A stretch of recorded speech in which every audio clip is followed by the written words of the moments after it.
Hello friends, मैं आपका FB education life channel पर स्वागत करती हूँ। इससे पहले की क्लास में हमने राजस्थान के प्रजामंडल पढ़ लिए हैं। आज हम पढ़ेंगे 1857 की क्रांति। देखिए, 1857 की क्रांति के बारे में जो मोस्ट इम्पोर्टेंट क्वेश्चन बनते हैं उनको हम कम से कम समय में आज पढ़ेंगे। देखिए, 1857 की क्रांति। 1857 की क्रांति के यहाँ तो कई कारण थे, राजनीतिक, आर्थिक, सामाजिक कई कारण थे, लेकिन जो तात्कालिक कारण है कई बार एग्जाम में पूछ लिया जाता है। तो 1857 की क्रांति का तात्कालिक कारण क्या था? तो एनफील्ड राइफल, ये एक बंदूक है। एनफील्ड राइफल के कारतूसों में गाय व सुअर की चर्बी का प्रयोग किया जाने लगा था। अब देखिए, जो ब्राह्मण थे, क्षत्रिय थे, उनके लिए जो गाय व सुअर की चर्बी है उसका प्रयोग करना अच्छा नहीं था, तो इसलिए उन्होंने विद्रोह कर दिया था। अब इसमें सर्वप्रथम प्रयोग इसका कहाँ किया गया था? जो गाय व सुअर की चर्बी का सर्वप्रथम प्रयोग कहाँ किया गया था? 26 फरवरी 1857 को बुरहानपुर छावनी मध्य प्रदेश में हुआ था। तो अब इसमें देखिए, कई बार क्या है कि ये पूछा जाता है कि एनफील्ड राइफल से पहले कौन सी बंदूक का प्रयोग किया जाता था? तो ब्राउन बेस नामक बंदूक का प्रयोग किया जाता था। क्रांति की प्रथम घटना, अब कई बार एग्जाम में ये पूछ लिया जाता है कि क्रांति की प्रथम घटना कौन सी थी?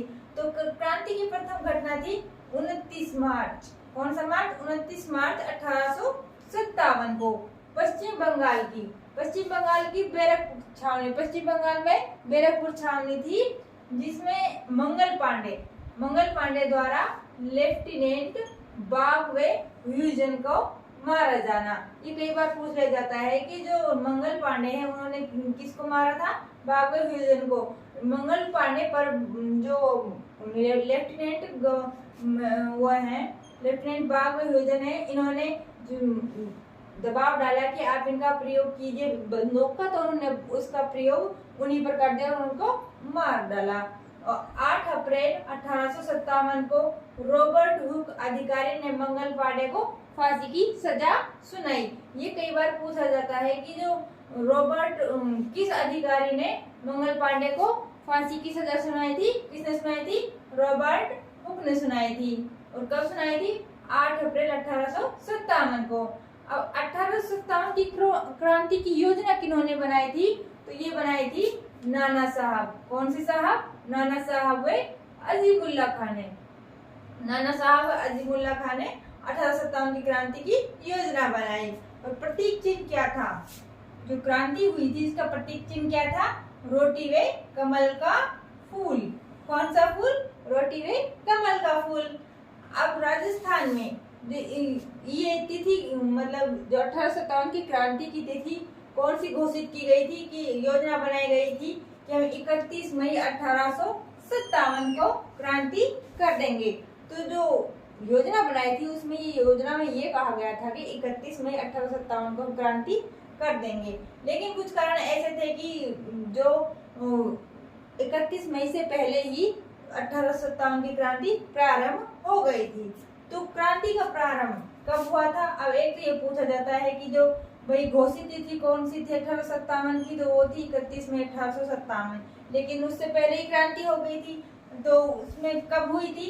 10 मई 1857 को हो गई थी। विद्रोह कौन से सैनिकों ने किया था?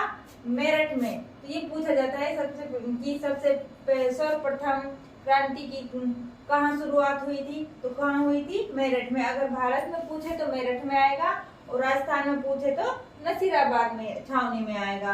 कौन सी इन्फेंट्री थी उस समय? 20वीं नेटिव इन्फेंट्री थी उस समय मेरठ में। क्रांति के समय भारत का गवर्नर कौन था? तो लॉर्ड कैनिंग। ये कई बार पूछा जा चुका है। क्रांति के समय भारत का गवर्नर कौन था? लॉर्ड कैनिंग था। और एजीजी कौन थे क्रांति के समय? यानी एजेंट टू गवर्नर जनरल कौन थे क्रांति के समय? तो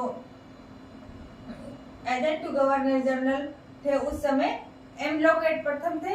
और क्रांति के समय कौन थे? पैट्रिक लॉरेंस थे। अब इससे पहले ही जो एजेंट टू गवर्नर जनरल का मुख्यालय वो स्थापित कर दिया गया था। कब किया गया था? 1852 में स्थापित कर दिया गया था। ये पूछा जा चुका है कि एजेंट टू गवर्नर जनरल का मुख्यालय कब स्थापित किया हुआ था? 1852 में। अब इनकी ग्रीष्मकालीन राजधानी कौन सी थी? माउंट आबू।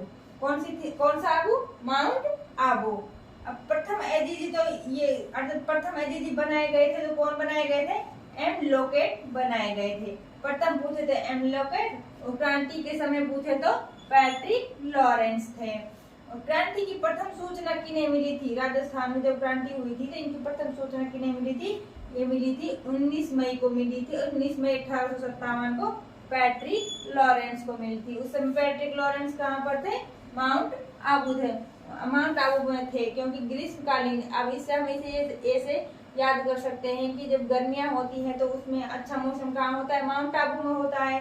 तो ग्रीष्मकालीन राजधानी कौन सी थी? माउंट आबू। क्रांति के समय पॉलिटिकल एजेंट, ये एजेंट कई बार पूछे जा चुके हैं पेपर में, या तो इनका मिलान करवा लिया जाता है कि मेवाड़ के कौन थे, भरतपुर के कौन थे, या फिर ये पूछा जाता है कि कोटा के कौन थे। तो आप इन्हें ध्यान रखिएगा। तो क्रांति के समय पॉलिटिकल एजेंट कौन थे? तो कोटा के कौन थे? बर्टन। देखिए यहाँ पे कोटा में टे है कोटा, कोटा का है, यहाँ पर भी टे है बर्टन, तो इसे हम ऐसे याद रख सकते हैं। कोटा का बर्टन आ गया। अब मेवाड़ का सावर्स, इसे हम ऐसे याद रख सकते हैं कि मेवाड़ में सावर्स चलते हैं।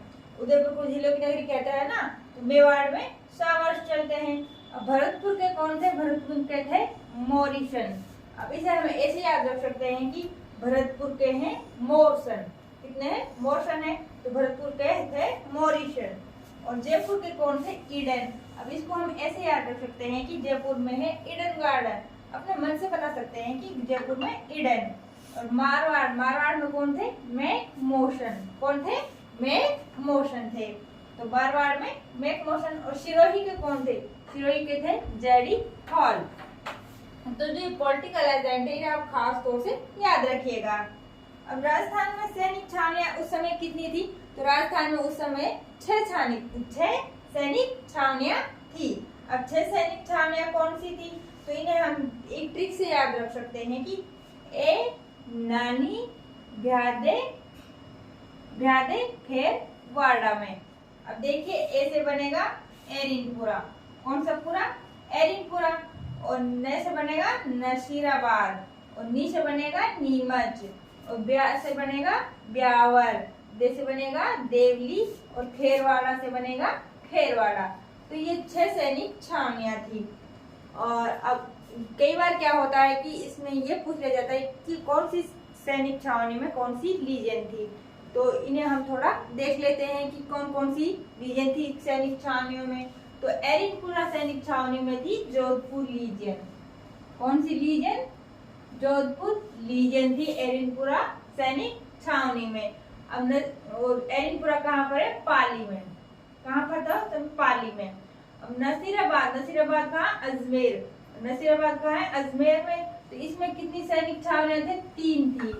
एक तो थी 15वीं नेटिव इन्फेंट्री, एक 30वीं नेटिव इन्फेंट्री, और एक फर्स्ट बॉम्बे सावर्स। ये अभी जो पटवार का पेपर हुआ था तो उसमें पूछा गया था कि उसमें कौन कौन सी सैनिक छावनियां थी उस समय, जिस समय विद्रोह हुआ था। तो उसमें थी 15वीं नेटिव इन्फेंट्री थी एक, तो एक 30वीं नेटिव इन्फेंट्री थी, और एक बॉम्बे सावर्स थी नसीराबाद में। और नीमच, नीमच कहाँ था उस समय? एमपी में था, क्योंकि उस समय तो एक ही था वो। तो नीमच एमपी में। और कौन सी रीजन थी? कोटा रीजन थी। ब्यावर अजमेर, ब्यावर भी कहाँ पर था? अजमेर में था। तो इसमें कौन सी सैनिक छावनी थी? मैरो की टुकड़ी। और देवली टोंक में। तो इसमें कौन सी सैनिक छावनी थी? कोटा लीजन। देवली में कौन सी थी? कोटा लीजन थी। और खेरवाड़ा, खेरवाड़ा अजमेर में, इसमें कौन सी सैनिक छावनी थी? मैरो की टुकड़ी सैनिक छावनी थी। अब राजस्थान में प्रथम क्रांति कहाँ पर हुई थी? नसीराबाद में हुई थी। कहाँ पर हुई थी? नसीराबाद में हुई थी। 28 मई 1857 को हुई थी। अब जो ब्यावर और खेरवाड़ा है ना, इनमें विद्रोह नहीं हुआ था, बाकी सैनिक छावनियों में विद्रोह हुआ था। तो ये थे अपने कुछ फैक्ट 1857 की क्रांति से संबंधित। आगे जो मेरा जो 1857 की क्रांति के समय रियासत के प्रमुख कौन, वो जो प्रमुख महाराजा कौन थे, तो उनके बारे में चर्चा करेंगे, और कुछ महत्वपूर्ण और तथ्य हैं उनके बारे में चर्चा करेंगे। तो आज की क्लास अपनी यहीं तक थी। धन्यवाद।